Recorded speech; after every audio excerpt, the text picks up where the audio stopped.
that girl walks in with I guess it was a black skirt, a black leather skirt, and she was wearing peep toe, nude color like the patent leather Christian Louboutins, and was cuddling up, having a cocktail with the dude that looked like a nerd.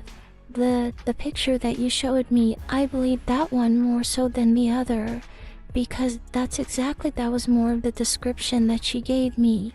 And she was just kind of like, dude, like, is this really like that girl that her husband got murdered and she's Christian? And I'm like, shut up, you did not see her there. She's like, yeah, she was there with one of the dudes that is a regular there. When this case gets going, you're going to see that everything's a lie, and so we are left asking the question is, why are they lying? Online discussion exploded after reports surfaced claiming Erika Kirk was spotted on what appeared to be a date with Blake Wynn at a very private Beverly Hills venue, and the timing of the alleged outing is what immediately sent the conversation into overdrive. The reported encounter took place on May 14th, just 7 months after Charlie Kirk's public and tragic death, and the account that circulated described a setting that bore no resemblance to a professional meeting or a casual friendship catch-up. According to the eyewitness account that sparked the original discussion, and it must be clearly stated that this account has not been independently verified, Erika arrived at bar 1912 dressed in a fitted black dress paired with a Hermes red designed her heels and a full glamour presentation with her hair worn straight. The source described the evening as an intimate situation between just the two of them and claimed to have observed moments that went beyond what anyone would describe as two grieving friends supporting each other through a shared loss. Erika Kirk has been accused of having prior knowledge and being on Fort Huachuca, but she's given no direct response to this. Erika Kirk is accused of not being with her mom on 9/10 like she claims, but has not given a direct response. Erika is accused of using AI to create audio of Charlie appointing her CEO, but she's also had no direct response. Erika is accused of grooming a 15-year-old girl, but she has given no direct response. But when Erika Kirk is accused of dating someone else, she states in a post to Project Constitution, put down the Doritos. So she literally will not respond on very serious claims. And this could be due to many reasons. Maybe she wants to sue Candace Owens for this stuff. Maybe she's trying to figure out her story. I don't know her motives, right? But it is very weird that she will respond to a dating rumor over very serious claims. These details remain disputed and unconfirmed, but the specific nature of the description is what gave the report enough texture to spread rapidly across platforms and generate the level of reaction it produced. Then Erika responded, and the response itself became the story. She fired back directly at Project Constitution, the outlet that first published the claim, with language that was anything but measured or restrained. She wrote, "Every single word here is a lie. Charlie's love will last me a lifetime. The Lord is the only one who can ever fill that most painful void. On May 14th, I was home in Arizona celebrating my son's 2nd birthday." She then described Blake as a dear friend of Charlie's whose ongoing support she was grateful for alongside hundreds of others. And she concluded with language directed at the outlet that escalated the entire interaction from a denial into a confrontation, telling them obsession was deeply disturbing, suggesting they needed help and instructing them to brush off the Dorito dust and go touch grass. Blake Wynn then entered the conversation directly, posting his own denial and describing the people making the claims as a cesspool of accounts that was with this guy right now, and I asked her, I said, were they like chummy with each other? And she was just like, dude, chummy wasn't the word. She was like, they were like pretty much all over each other. And she's like, aren't you guys like not allowed to drink because you guys were like hardcore Christian? Wow.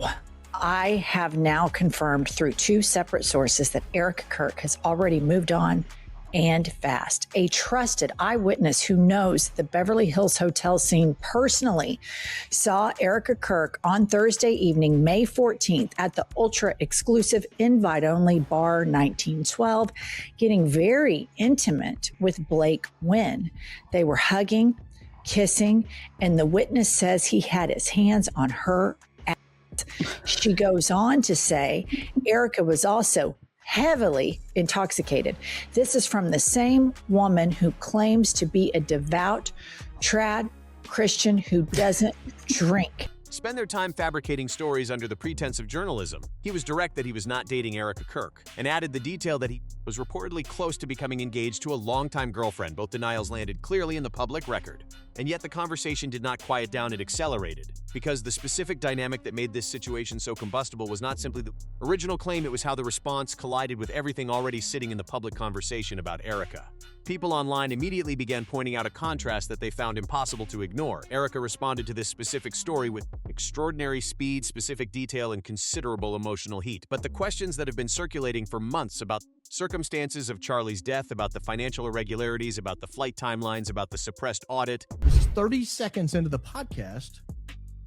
Blake Wynn, let's call it less than 2 months, 6 weeks to 2 months after Charlie Kirk passed, had this to say about his regard for Erika.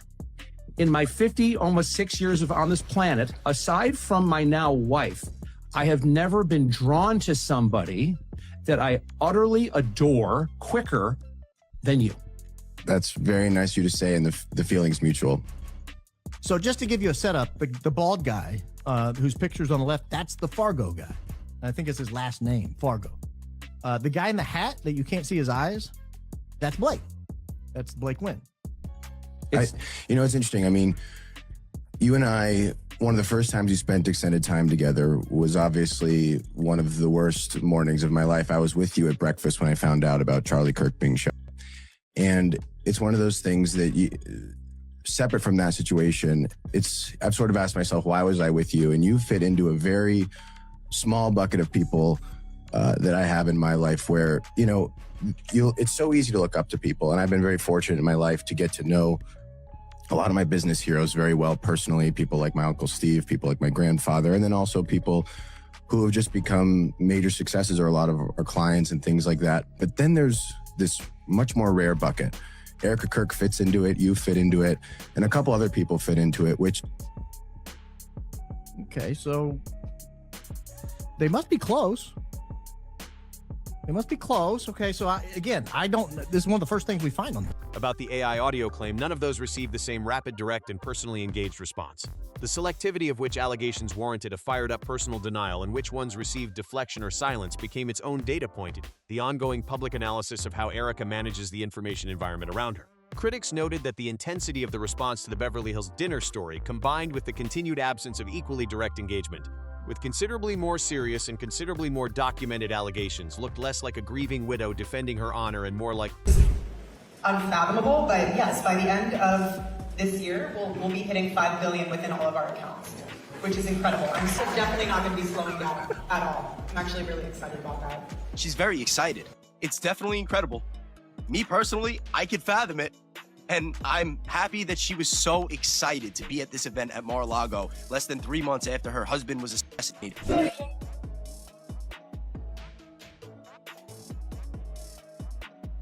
Someone with a sophisticated and calculated media instinct for identifying which specific narratives required immediate personal intervention and which ones could be managed through avoidance and organizational deflection. And the Beverly Hills dinner story did not exist in isolation from a broader documented pattern of Blake Wynn's visible and consistent presence in Erika's life since Charlie's death, because the Mar-a-Lago connection had already been circulating before the Beverly Hills report ever appeared. Just 2 months after Charlie's death, in December 2025, Pusa reportedly hosted a $10,000 per plate black tie gala at Mar-a-Lago, and Erika was spotted at that event with Blake Wynn, according to online accounts that circulated widely. At the time, Erika sat down for an in-person interview with the New York Times days after Charlie was publicly assassinated, and she confirmed to them that the least traumatizing part about Charlie's assassination was the prospect of her now having to raise her children alone, because she had seen the example set for her by her mother growing up. Observers had already been noting Erika's presentation, the full glamour look, the sheer dress, the visible enthusiasm about donor counts and organizational metrics, and the presence of Blake Wynn at the same event had registered as notable but had not yet become the center of its own dedicated conversation. But then Blake's own public comments about Erika and about that evening began circulating, and the specific language he used generated immediate and sustained attention. He stated publicly, "I cannot say enough about how beautiful of an evening Turning Point put on. Speakers and athletes and founders are often inspiring, but Erika Kirk is more than that. She is one of one, just like Charlie." The specific quality of that endorsement, the warmth of it, the personal nature of it. And you can see from behind me, this is a recreation of the tent where Charlie Kirk lost his life at Utah University in September, and people are taking selfies with it. I can't. The way it elevated Erika above the general category of inspiring people and placed her in a singular position struck observers as carrying an energy that exceeds standard organizational enthusiasm from a wealthy donor expressing satisfaction with a well-run event. It sounded personal. It sounded emotionally invested, and it sounded like something said by someone for whom Erika occupied a specific and meaningful place rather than simply the role of a CEO he admired professionally. Then the seating arrangement at the White House Correspondents' Dinner added another layer, with Blake and Erika reportedly seated together at the same table at an event that subsequently... She's scared they're going to kill her. Maybe, like you said, she just wants a quick conclusion to all of this. Maybe she's still in shell shock and is actually not controlling anything at Turning Point, was my initial suspicion. And just on paper, she's CEO, but she's actually just home crying every day and like behind the scenes, like, you know, Tyler or Justin. That's what I went through thought that whole thing, and for me, I never want... generated its own viral moment through the I Just Want to Go Home video that spread widely online. Footage that appeared to show Blake walking Erika out of the event was analyzed frame by people who had already been tracking his proximity to her. And then at a subsequent gathering where Erika received an award honoring Charlie's legacy, the two were present together again. Multiple events, multiple seating arrangements, multiple appearances. A pattern of consistent proximity that critics argued reflected something more deliberate than the coincidental social overlap of two people connected through a shared loss. The claims that began emerging from online communities went considerably further than simple speculation about a romantic relationship, with some voices framing Blake Wynn as someone who might be in the process of being drawn into the same network of influence that critics claim drew Charlie in years earlier. Those claims are explicitly unverified and represent the most speculative end. Now, the casket video. I want you to take a look, because we're going to talk about something important in the casket video that nobody's talking about. Okay, here we go. I love you. I love you. God bless you. When I saw her nails, I was like, oh, she's wearing the OPI Naughty on My Honeymoon color. I own this color. And I want to point out to everybody that this is a fresh gel manicure. Of a conversation that already spans a wide spectrum from documented evidence to pure inference.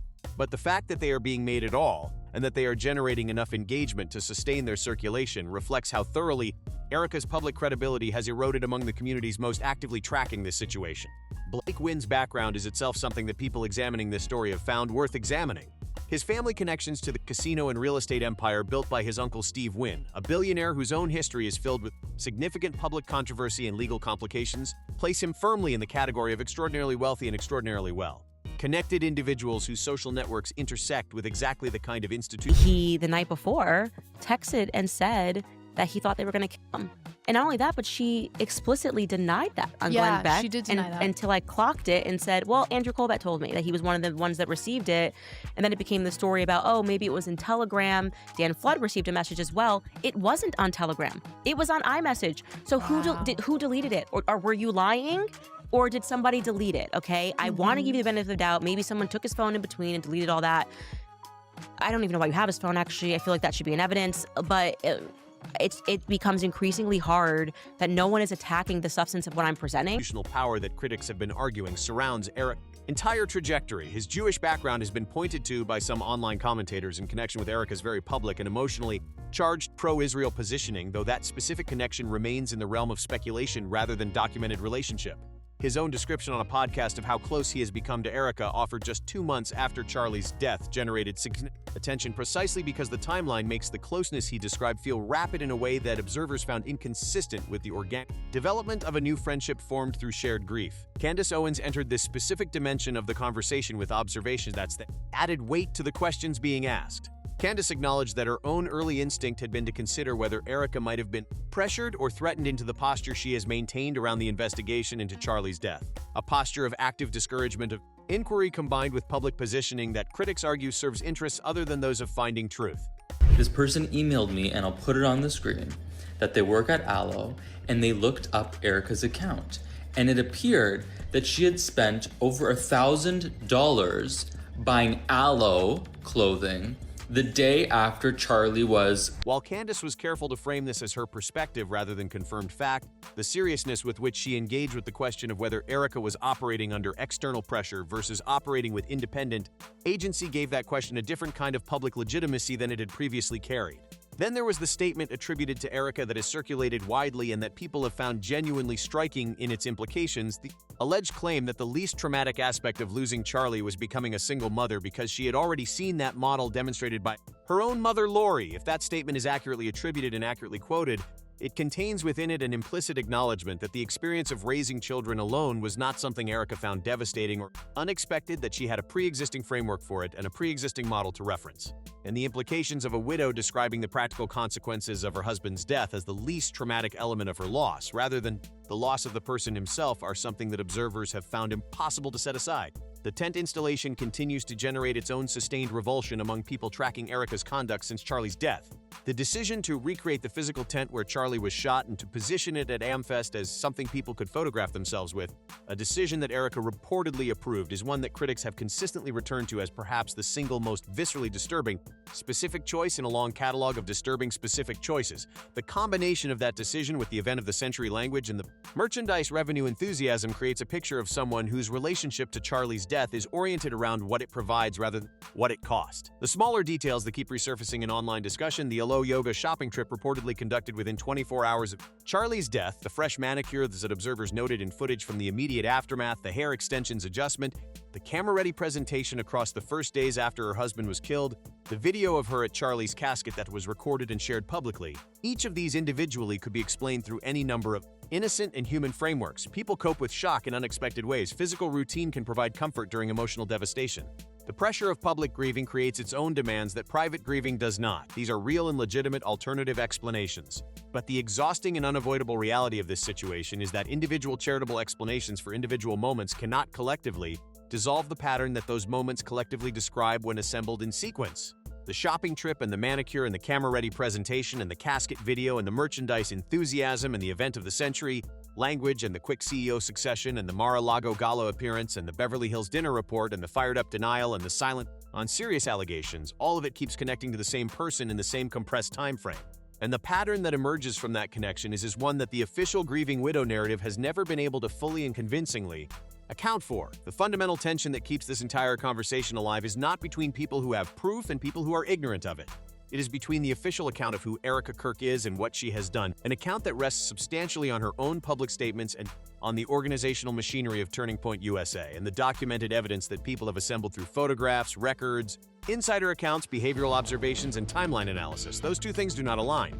And until they do, until someone with the authority and the access and the honesty to close the gap between them steps forward and does so with verifiable documentation, the conversation that the Beverly Hills dinner report reignited is not going anywhere. Because it is not really about one dinner, one outfit, one viral denial, or one wealthy man's proximity to a widow. It is about a pattern that refuses to resolve into innocence no matter how many individual moments get explained away. And that pattern has more people watching it now than at any previous point in this story.